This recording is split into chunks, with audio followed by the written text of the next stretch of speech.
Pride and Prejudice by Jane Austen. Chapter 8.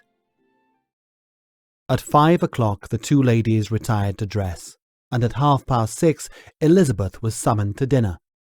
To the civil inquiries which then poured in, and amongst which she had the pleasure of distinguishing the much superior solicitude of Mr. Bingley's, she could not make a very favourable answer. Jane was by no means better. The sisters, on hearing this, repeated 3 or 4 times how much they were grieved, how shocking it was to have a bad cold, and how excessively they disliked being ill themselves, and then thought no more of the matter, and their indifference towards Jane, when not immediately before them, restored Elizabeth to the enjoyment of all her former dislike. Their brother, indeed, was the only one of the party whom she could regard with any complacency. His anxiety for Jane was evident, and his attentions to herself most pleasing, and they prevented her feeling herself so much an intruder as she believed she was considered by the others. She had very little notice from any but him. Miss Bingley was engrossed by Mr. Darcy, her sister scarcely less so, and as for Mr. Hurst, by whom Elizabeth sat, he was an indolent man, who lived only to eat, drink, and play at cards, who, when he found her to prefer a plain dish to a ragout, had nothing to say to her. When dinner was over, she returned directly to Jane, and Miss Bingley began abusing her as soon as she was out of the room. Her manners were pronounced to be very bad indeed, a mixture of pride and impertinence. She had no conversation, no style, no beauty. Mrs. Hurst thought the same, and added, "She has nothing, in short, to recommend her, but being an excellent walker.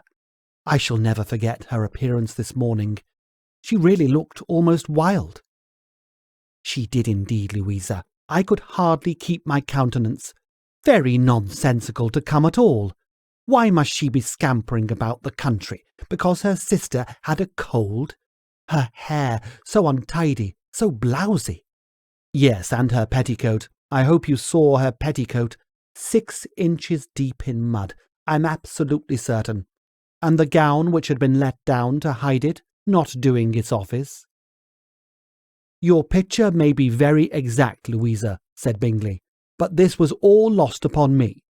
I thought Miss Elizabeth Bennet looked remarkably well when she came into the room this morning. Her dirty petticoat quite escaped my notice." "You observed it, Mr. Darcy, I am sure," said Miss Bingley, "and I am inclined to think that you would not wish to see your sister make such an exhibition." "Certainly not." "To walk 3 miles, or 4 miles, or 5 miles, or whatever it is, above her ankles in dirt, and alone, quite alone. What could she mean by it? It seems to me to show an abominable sort of conceited independence, a most country town indifference to decorum." "It shows an affection for her sister that is very pleasing," said Bingley. "I am afraid, Mr. Darcy," observed Miss Bingley in a half-whisper, "that this adventure has rather affected your admiration of her fine eyes." "Not at all," he replied. They were brightened by the exercise. A short pause followed this speech, and Mrs. Hurst began again. "I have an excessive regard for Miss Jane Bennet. She really is a very sweet girl, and I wish with all my heart she were well settled. But with such a father and mother, and such low connections, I'm afraid there is no chance of it." "I think I heard you say that their uncle is an attorney in Meryton." "Yes, and they have another, who lives somewhere near Cheapside." "That is capital," added her sister, and they both laughed heartily. "If they had uncles enough to fill all Cheapside," cried Bingley, "it would not make them 1 jot less agreeable." "But it must very materially lessen their chance of marrying men of any consideration in the world," replied Darcy. To this speech Bingley made no answer, but his sisters gave it their hearty assent, and indulged their mirth for some time at the expense of their dear friend's vulgar relations. With a renewal of tenderness, however, they returned to her room on leaving the dinner parlour, and sat with her till summoned to coffee. She was still very poorly, and Elizabeth would not quit her at all till late in the evening, when she had the comfort of seeing her sleep, and when it seemed to her rather right than pleasant that she should go downstairs herself. On entering the drawing-room, she found the whole party at loo, and was immediately invited to join them, but, suspecting them to be playing high, she declined it, and making her sister the excuse, said she would amuse herself for the short time she could stay below with a book. Mr. Hurst looked at her with astonishment. "Do you prefer reading to cards?" said he. "That is rather singular." "Miss Eliza Bennet," said Miss Bingley, "despises cards. She is a great reader, and has no pleasure in anything else." "I deserve neither such praise nor such censure," cried Elizabeth. "I am not a great reader, and I have pleasure in many things." "In nursing your sister I am sure you have pleasure," said Bingley, "and I hope it will be soon increased by seeing her quite well." Elizabeth thanked him from her heart, and then walked towards the table where a few books were lying. He immediately offered to fetch her others, all that his library afforded. "And I wish my collection were larger for your benefit and my own credit. But I am an idle fellow, and though I have not many, I have more than I ever looked into." Elizabeth assured him that she could suit herself perfectly with those in the room. "I am astonished," said Miss Bingley, "that my father should have left so small a collection of books. What a delightful library you have at Pemberley, Mr. Darcy." "It ought to be good," he replied.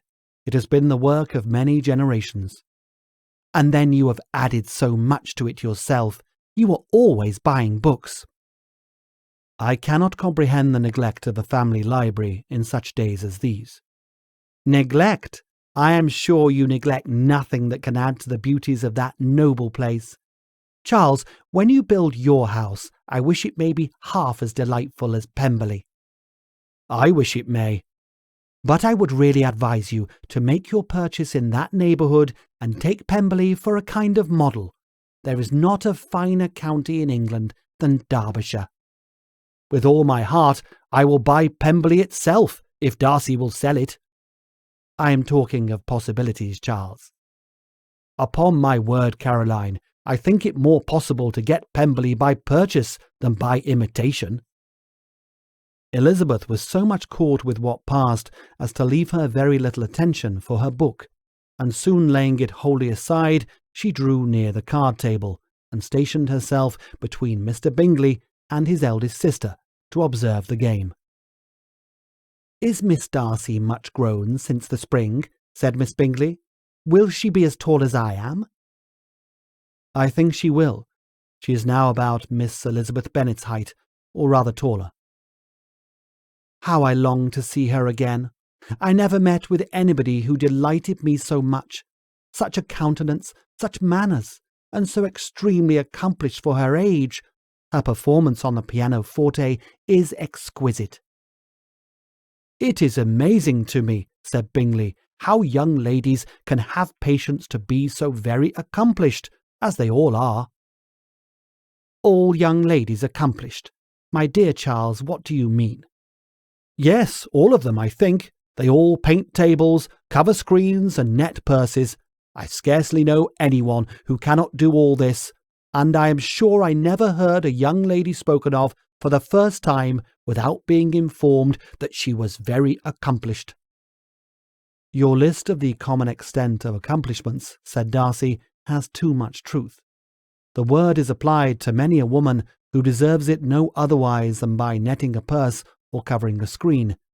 But I am very far from agreeing with you in your estimation of ladies in general. I cannot boast of knowing more than half a dozen in the whole range of my acquaintance that are really accomplished." "Then," observed Elizabeth, "you must comprehend a great deal in your idea of an accomplished woman." "Yes, I do comprehend a great deal in it." "Oh, certainly," cried his faithful assistant. No one can be really esteemed accomplished who does not greatly surpass what is usually met with. A woman must have a thorough knowledge of music, singing, drawing, dancing, and the modern languages to deserve the word, and besides all this, she must possess a certain something in her air, a manner of walking, the tone of her voice, her address and expressions, or the word will be but half deserved. All this she must possess, added Darcy, and to all this she must yet add something more substantial, in the improvement of her mind by extensive reading.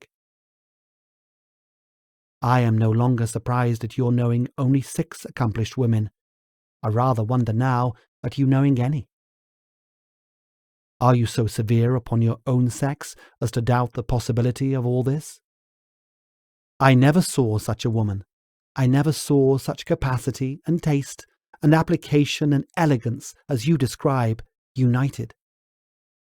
Mrs. Hurst and Miss Bingley both cried out against the injustice of her implied doubt, and were both protesting that they knew many women who answered this description, when Mr. Hurst called them to order, with bitter complaints of their inattention to what was going forward.